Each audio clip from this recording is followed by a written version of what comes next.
It's now the first week of April, and these are those areas that had some snow mold damage. Definitely looks worse in the video, but it is pretty bad. Temperatures have been warming up here and there, and so there is some new green growth. And there definitely are some naked areas. So I am planning on putting down some seed. And there are also areas that are definitely damaged, but there's still regrowth and stuff. So it's not as bad as it looked or as it seemed to be. And I think I can kind of appreciate, I don't know, yeah, you can kind of see. I mean, there's definitely some roots in there, or some crowns that are gonna be okay. So we did have some heavy rain earlier this week, plus some tornado warnings. So yeah, it's definitely nice and moist. Looks like the earthworms have dug out their holes again, and it's kind of lumpy bumpy. I did one weight roll on this to smooth things out, but it doesn't look like it was super effective. Today on this area in the front with the snow mold damage and stuff, I'm going to be reseeding, or overseeding I guess, with turf type tall fescue, the elite brand from Ryan Knorr, and I'm going to be kind of focusing on the bald patches here.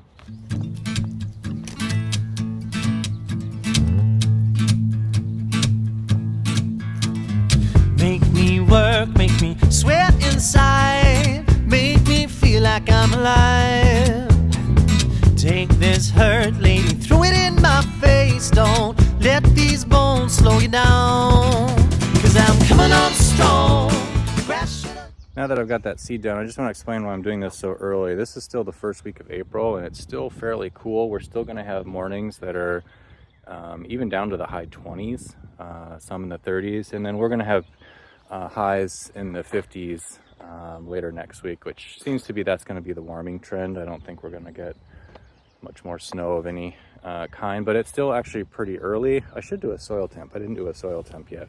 I don't think it's 55 degrees yet. However, at least not in all areas. But the thing is, some areas of lawn get more sun than others, and you can kind of tell the sunny yards, like the grass is already starting to turn a spring green. It's starting to get just a tiny bit fuller. You can just barely tell that it's starting to come up, and this part of my yard does get a good amount of sun.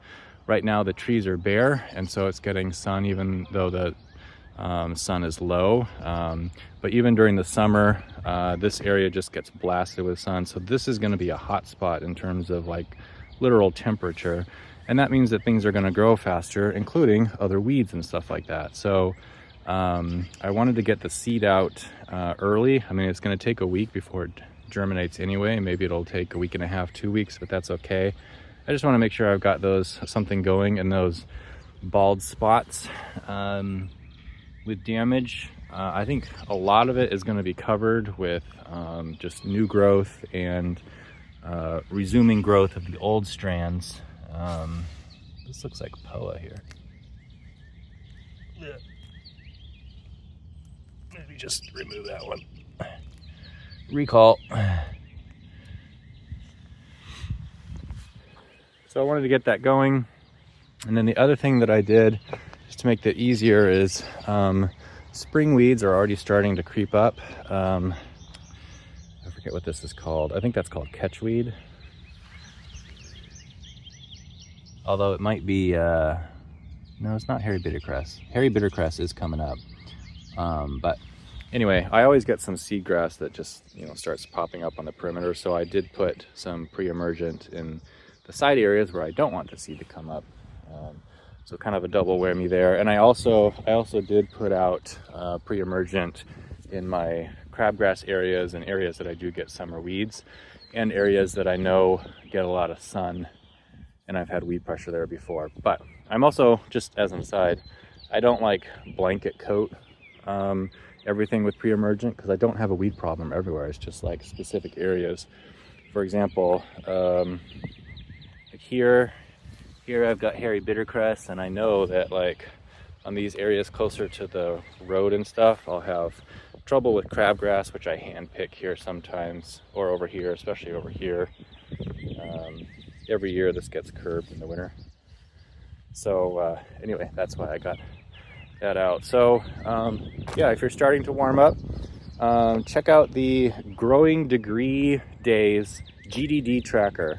GDD tracker. That's something put on by, I think, Michigan State University, but it covers like Northeast, Midwest, even the South, even in Southern Canada, Southeastern Canada, and it will tell you what growing degree days means, but also they use that tracker to tell you like when's the optimal time to put down pre-emergent for summer germinating weeds or late spring germinating weeds like crabgrass, and we are in an optimal window right now, just beginning the optimal window.